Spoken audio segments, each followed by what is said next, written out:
Hey guys, thank you so much for tuning in to the Convicted Podcast again today. I just want to get a few things out of the way real quick.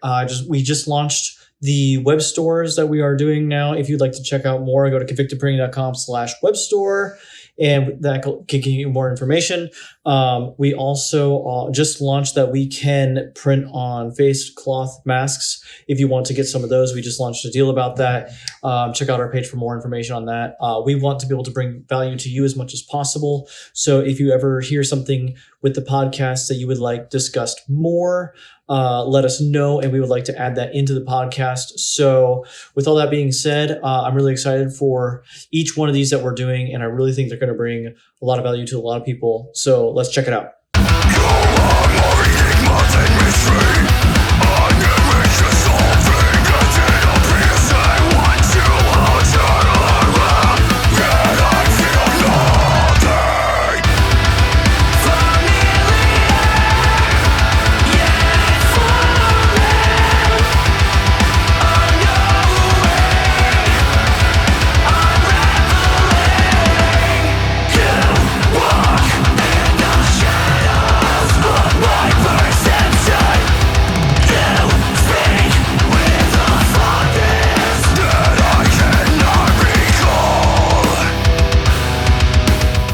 What's up, guys?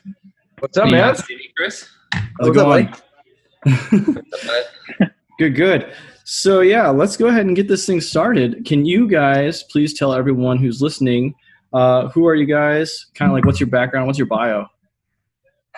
I'm Nick. My background is Hispanic American, first generation. I'm blonde and British. Gosh. Chris is Italian. Walks on the beach. I'm not Italian. Margaritas. Dancing in the rain. I could keep going on. Pina coladas at midnight, right? That's what it is. Yeah, something like that. Okay. So we play in the Tampa Bay band Nomvdic. My name's James. I don't usually look like this, but Not that close. I usually look like this. And we are a metal band, and I do vocals. Well, I guess we're not all in the same place, are we?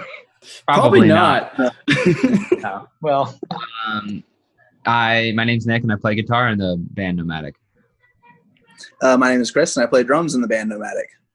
Awesome. Would one of you guys tell me a little bit about how did Nomvdic start? Like, what's your story? Oh my God. which version? Whichever. Whichever you feel like sharing. Chris and I met years and years and years and years, probably almost 10 years ago. And we did a bunch of bands, and then we recorded our band's record with James. And that's how we knew about him. And that stopped being a thing pretty much. And then we kind of jokingly went, hey, let's make a record about horror movies. And now we're a real band. There you go. Sometimes it's that's pretty. Can I interrupt and say that Justin Hatton, who's in the call right now, is to blame for why this band is still called Nomvdic, because he was over at my house recording the I Shot the Albatross EP, and he goes, hey, we have this EP release. We should do a Nomvdic comeback show. And we were all kind of like, okay. And we played songs that are on the horror EP as Nomvdic, even though it wasn't really Nomvdic. And that's the only reason we still have that band name. Oh my gosh. So what was the name You're going welcome. to be? No, I wake up every day and I hate you for it. What was the name going to be? Dude, I don't even know if we had plans to be a band. I don't remember. Crusaders Depart. No. That's what it used to be. That was a different band. And I think James is right. I don't know if we had any actual plans to be a real band. It just kind of worked out that way. When you say worked out that way, like what steps happened next? Like how did you all of a sudden become what you would call a real band? Well, we played that show and then we got a show offer. So we played another show and then we just kept playing shows and writing music. Honestly, I think what happened was in April 2016, we put out the original horror EP, which had 5 tracks. And we did a CD release at Transitions, the old Transitions with the red walls and stuff. And the CD release was like a smashing success. I think Justin was there at least. Yeah, I was there. And dude, it did like 250 people. And we were like, oh shit, maybe we're onto something. And, we went on our first tour like 5 months later. And from there, just kind of happened. It's snowballed, yeah. And that means you guys clearly decided, hey, let's keep going. Yeah. Oh, Totally. I have a second Chris Pinero. I'm going to start joining from my laptop and get off my phone. Okay. Yep. It's admitting right now. So Valuable awesome. use of our 40 minutes. Yeah, it's just having us both at the bottom. Oh, nice echo. That is meta. Alrighty. Camera Much angles. better. That's I can just awesome. hear everyone better now. So go ahead. Awesome. Where were you? All right. So something that I would love to hear from you guys is, and something I think that a lot of people who are listening could benefit from is, I know that you guys have had a lot of success when it comes to streaming, like on Spotify and other places. Would you mind sharing kind of like the story, like how that's working for you, what you've seen, and how others can get better at it? Nick is kind of our streaming and Spotify guru. But I think the first thing I'll start off by saying is we've been very lucky in that we've been on Spotify editorial playlists. So those are Spotify curated playlists. We've been on New Metal Tracks twice, New Blood twice. No, sorry, New Metal Tracks 3 times. Yeah, 3 times. New Blood twice, and we were on one called Your Favorite Slaughterhouse. Looks like Riley's here. Yep. And we have gotten a lot of questions lately. Hey man, how do you get on Spotify editorials? How do you get on Spotify playlists? As far as just Spotify playlist goes, the honest answer is the right person needs to hear it and they need to like it.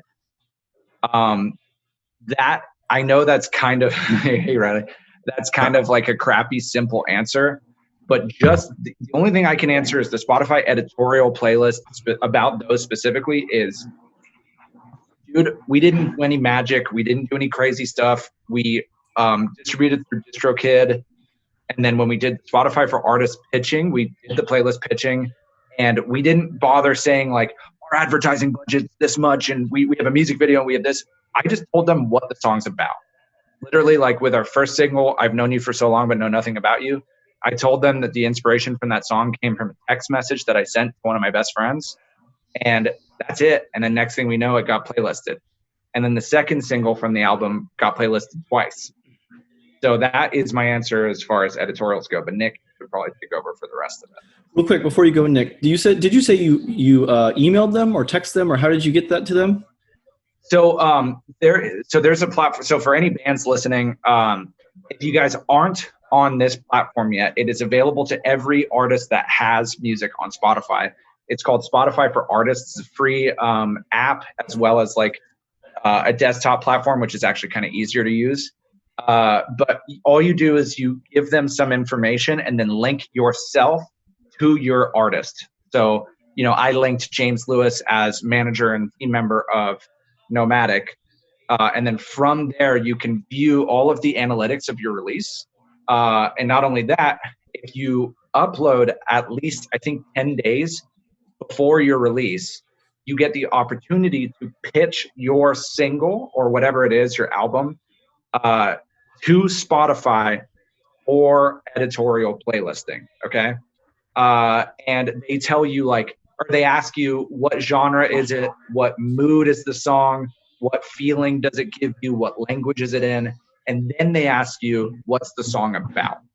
And my one recommendation that's worked for Euphoria, and I did the opposite on other releases and it didn't work, is don't give them some bull crap about, this is what we're going to do with this song and this is why it's going to take over the world. Don't do any of that. Just tell them why you wrote it and what it's about.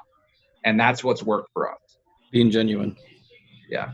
But as far as like hard to sell it, just tell what it is. Yeah. And as far as our success with streaming outside of Spotify editorials, because that's only a fraction of the results that we've gotten from streaming. Most of it's just like anything else. If you invest your time into something, you'll get a return. And we have put a lot of focus and a lot of energy into Spotify, and we've seen that return. And that's thanks to most of Nick's work. For sure. Nick even does stuff for like Murkoff, my other band too. Like he'll help us out with Spotify playlists too. Nick, do you want to kind of give some insight? I think the reason that a lot of bands don't do it or don't know about it is because it seems very daunting, which is understandable, but it's actually one of the easiest things I think I've ever done for this band. But it all it entails is just reaching out to playlist curators. And it works best if you're using Spotify on your desktop because you can view more info. But I mean, pretty much all we've ever done for non-Spotify official playlists is we've typed in whatever genre. I usually tell the guys or whatever band that I work with for this to pick 3 genres that they think they fit within. All you do is type that genre into the search bar, hit playlists, and then look for people that have a bunch of followers or likes on their playlist. Go into the playlist, look at the info. If there's contact info, reach out, start a dialogue, boom, you're on a playlist. And then those curators, X amount of monthly listeners now are accessible to you and your catalog of music. That's it. Keep in mind, Ryan, like people who listen to music playlists are not your average listener that just kind of stumble upon and whatever. I mean, these are people who really listen to music. And we've found that targeting people who listen to playlists, especially playlists that, are directed towards what we do, like metalcore or whatever you want to call it, we'll look up metalcore, metal, whatever. Those we have created like lasting fans because those are people who go to that playlist, listen through, and then when they hear a song that they like, they go, holy crap. And then they find a new band and then they seek us out. It's really been incredible. Like I can really attest the majority of our growth over the last year to our and Nick's work on Spotify. Yeah, and I think a good example is I'll go on certain playlists and I will pitch us to certain playlists, and on this playlist I will have a bunch of artists that I've heard of before, big name metal bands, and then I'll do others that have a couple thousand monthly listeners, and I'll look on the track list and there are no bands I've ever heard of before. So it's very much so an outlet for people to find new music. And I think that's the biggest benefit of playlisting is not necessarily your streaming numbers, but the potential audience you could reach. Very good. I think what I want, sorry that I keep taking over him, but I mean, like the other thing I want to add onto that is on top of the user curated playlists and the Spotify editorial, Spotify also does a lot of work in rewarding bands that work hard with what's called Spotify algorithmic playlists. Okay. So those are different from editorials. Those are playlists like Release Radar, Discover Weekly, Daily Mix, and Radio. Okay. Those things, they will put your stuff, your music into those playlists more if you work hard on your stuff. So if they see that you're growing listeners, you're growing followers, things like that, they will start to put your music in the daily mixes, in the Discover Weeklies. So honestly, like we may be on 2 editorials right now or whatever. If you look at our Spotify for Artists analytics, our highest base of monthly listeners, it's actually coming from Daily Mix. Really? So the more work you put into this, the more results you get exponentially. I'm guessing they're wanting to reward you for that because, like, if you're helping keep listeners on their platform, they want to like keep you going. I mean, that goes for probably any platform. That's what we found. Yeah, I have Riley blocked, so I can't Staring like a psycho over there. Block me. Riley, say hi to everybody, Riley. What's up, everybody? I've been in here for stone most of cold the time. staring at us. He's been trying not to laugh the entire time. I have like my hand. Yes. Yeah, it's smart. So the listeners are gonna be like, "Oh man, I'm gonna have to look at the video now." Yeah. Definitely. Yeah, I just keep looking down. I'm like, is he okay? Like, what is happening down there? Just Riley. He's super pissed. Well, awesome. I definitely think that's going to help people a lot with that. So I know that you mentioned that you focus a lot on Spotify. Is there anywhere else that you have found helpful, or that you're focusing on like fan engagement with anything? Yeah, we really, really try to work on our brand, not only aesthetically, but we like to put out content. I don't know if you guys know, but there's something going on right now. Just seems a little Worldwide. weird. Yeah, worldwide seems like something's going on. But you know, we're in a period of adapting, right? Like this is going to be our future, at least in the short and medium term. You know, so we have to adapt, and we are currently as a band moving from like a playing out in a standard band model to a content, kind of like a content machine. Mm-hmm. One thing that we've done is we kind of do like one of these or like a FaceTime meeting every Wednesday night, and we just discuss, all right, what are we going to post the next 2 weeks? All right, so we have a content backlog of, you know, maybe 50 things. Mm-hmm. And then we plan out, hey, let's do a live stream this night. Okay, well, we can't just live stream for no reason. What are we going to do? Riley's going to talk about his hats. You know, and Nick is doing a good job of coming up with like a lot of guitar content, and he's doing a lot of stuff with streaming. Lightstream is this platform he's using, I think, and stuff like that. Okay. Chris is working on drum content, and Riley's actually been doing all of our back-end video stuff. And I talk. So, I fuck playing games. Yeah. That's all the video content, right? You got your Nomvdic fans only or only fans? Yeah, we have a Nomvdic only fan. It's just Nick. Yeah, we're doing a stay. I am in the top 1% of all creators. Yeah. Unfortunately, yeah. And we're the 99. Well, what type of video content have you guys been trying to put out recently? So the current backlog is like recap videos. So we just posted a recap video of the event that David did with us. David from Fourth Pillar, the singer of Fourth Pillar. Okay. Those people on the audio podcast. Yeah, you guys might know him. Yeah, if you guys know him. Just a little bit. Yeah, that was a smashing success. And then Riley developed a tour recap and obviously music videos. Yeah. Oh yeah, I did a music video for one of the singles that we're going to be releasing shortly.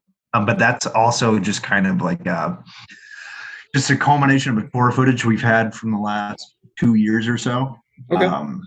There's old footage and new footage, all the way like old footage from tours 2 years ago to new footage with Nomvdic. Which was however many months ago, 2 months ago. So it's old and new. So it's nice, just kind of like a memoriam of where we've come from the last 2 years, essentially. Right. And it's all mixed in together too. Cool. Yeah. I definitely think that bands who have had promos and videos like that over the past few years, now that they have the downtime, I think that's really wise to be able to look back and be able to like, okay, well, let's pull that together. And like you said, for a single, because you could literally do that for every song if you wanted to, you know, and have different video footage for all of it, probably by now with all the video footage that you've had. Oh yeah. If you don't mind me mentioning, not to self-advertise or anything like that, but we were actually supposed to self-release our debut record this month in 4 days. We've been working on it for 2 years and 4 months. I think Justin actually heard some of the original pre-pros years ago. Wow. Obviously, this has been kind of crushing for a band that's working by themselves, we lost all of our opportunity for CD release shows and things like that. What we've decided to do is postpone the release of the entire album back to July. But instead of just being like, sorry, we are actually putting out a new single from the album every 2 weeks, starting Friday, until all of the singles are out. And then in those 2 weeks, we will also release supplemental video content for the release that just happened. So, yeah, I mean, adapting, you know what I mean? Absolutely. Yeah, I was wondering, would you guys have considered doing anything like as content like heavy if it wouldn't have been for this whole COVID-19 outbreak? Because I know you guys had like a tour planned around the release cycle to help with the release cycle and a bunch of the release shows, but because of all that shutting down, you guys had to really like, and a lot of other people have really had to be like, okay, well, we have to adapt. We need to do all this stuff. Would you have thought of all this different type of content if it weren't for that? The contents of the content was already set in stone. We just had to adapt due to the situation. So everything that we are going to release, we were going to release regardless. Mm-hmm. We already had this huge backlog of content waiting to be released. All it took was going, hey, we just have to shift some stuff around now, and we kind of have to release it with more purpose, which I think in the long run might do better. So definitely I guess I'll ask the second question to that. Would you guys have thought to be as creative with how you're releasing the content if this wouldn't have happened? No way. Definitely not. Yeah, it's definitely a product of the situation for sure. Like basically, it was the content release would have been very similar. Just a lot of it would have been post-album release. So we would have come out with the album in a few days or whatever, and then we would start releasing more videos, just more content. But it kind of works out this way because that way we're releasing all of our visual content before, so we're just pretty much creating hype until the album release. And it's the weird thing is that there's no huge payoff when the album comes out. Essentially, like there's no like you get 7 new songs or whatever on this day. It's like you're not really getting anything new on the day of release. Maybe a couple new things, a couple new songs, but I mean, it's kind of makes sense business wise and content wise. Like people are getting a steady stream of content. Other bands have done this, like Spirit Box has done it. Sleep Token they kind of did that with their release as well. So it's definitely a product of the situation. Like we didn't have that idea until the global happening started going down. But it kind of worked out better for what we were doing. That's kind of a more just with the times approach to releasing an album, I believe. Yeah, on his point of with the times, I think we live in a very instant gratification, gimme kind of society right now. A prime example is Amazon Prime. We get stuff either same day or next day. So I think in kind of I don't know what to call it necessarily, but in the certain climate we are with people right now, I think releasing things 2 weeks or every 2 weeks and giving somebody a constant stream of something to go off of, it will push the hype further time-wise than just boom, here's everything, and then it dissipates in 2 months because that was 2 months ago. It's worth saying also that, credit where credit is due. I can sit here and talk about this plan all day, but it certainly wasn't my idea. Chris actually developed the idea for the 2-week rollout. And it's cool to see these guys like definitely taking over and spearheading things more while I'm still taking care of a lot of the back end stuff. And on top of that, we have a big team of people that they're not hired on or anything, but just people who believe in what we're doing, who are helping us out on the back end. You guys, this may not be relevant to the audio podcast people, but you two will remember Derek Suboy from and One for All. Yep. He came on board as like our social media guy.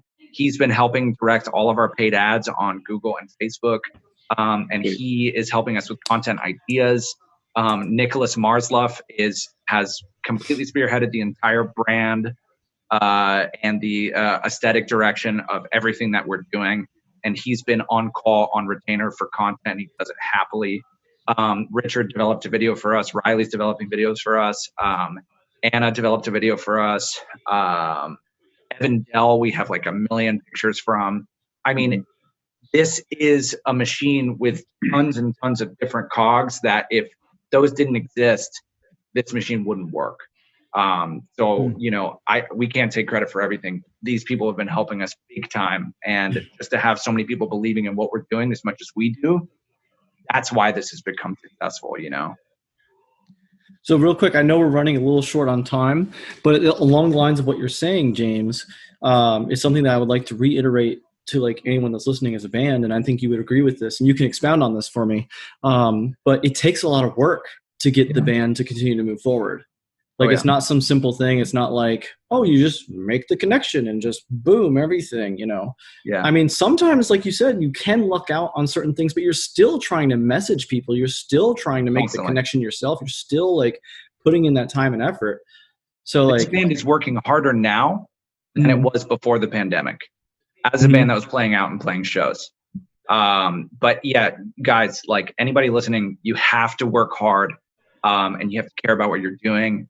And you have to think about who your fan base is and what they look like, and come up with ideas that you think they will latch onto, and they may not work. Your first couple live streams may get 6 viewers or something like that, and that even happens to us sometimes.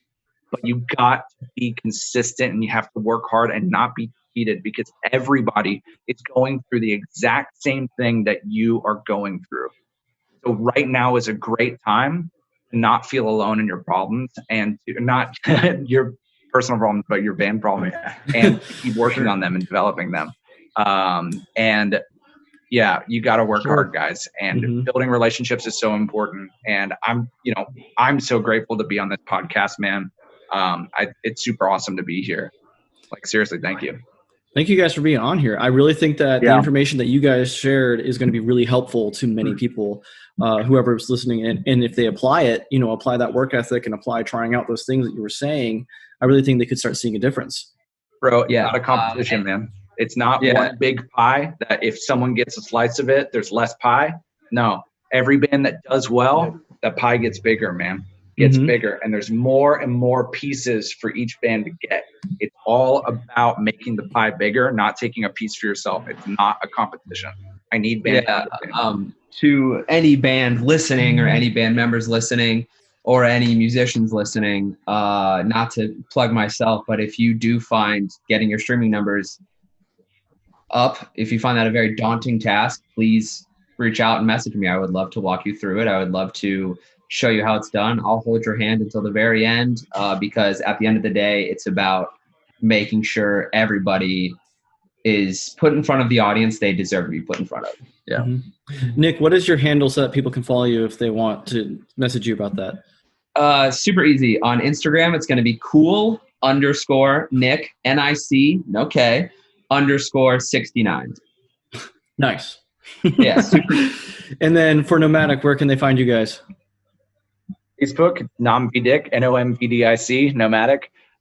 Instagram, it's @NomvdicOfficial. Twitter, it's @Nomvdic. YouTube, it's Nomvdic. And you can catch us live streaming some goofy shit 2 times a week. I think you guys posting video content. And hit us up with any questions. Thanks for having us. Awesome. Well, again, thank you guys so much for being on the podcast. Sorry that we're a little bit short tonight. But again, thank you so much for the information that you shared. I really think it's going to help some people. Thanks for having us, guys. This is awesome. Thanks for having us. Peace. Absolutely. And I'm sure that we'll see you guys again sometime in the near near future when everything's done. But yeah. Oh, there you go. Yeah. All right. See you guys. Stay inside and wash your hands. Yes, have a great night. Reeling memories in a film of our identity, starring you, watching me, a story unseen.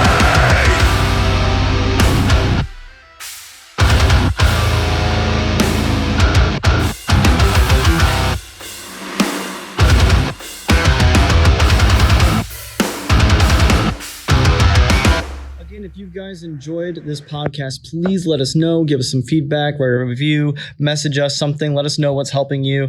Or if there's some other topic you'd like to discuss, please let us know, because we would like to add that into the podcast with our discussions to be able to help you as much as possible in being in a band, becoming more professional with that and everything.